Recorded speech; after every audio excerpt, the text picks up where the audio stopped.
ত্রিশালে শীতের তীব্রতা ধুম পড়েছে পুরনো গরম কাপড় কেনার।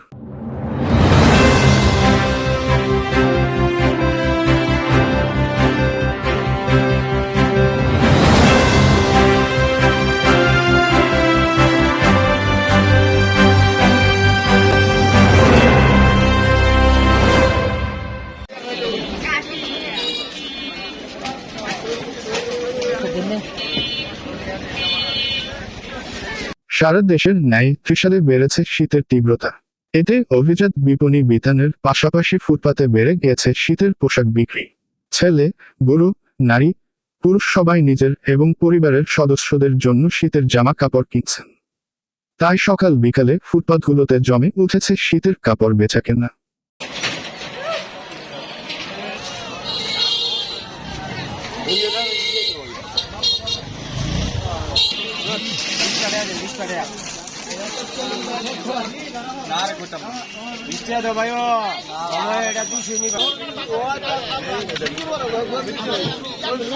তাহলে আল্লাহ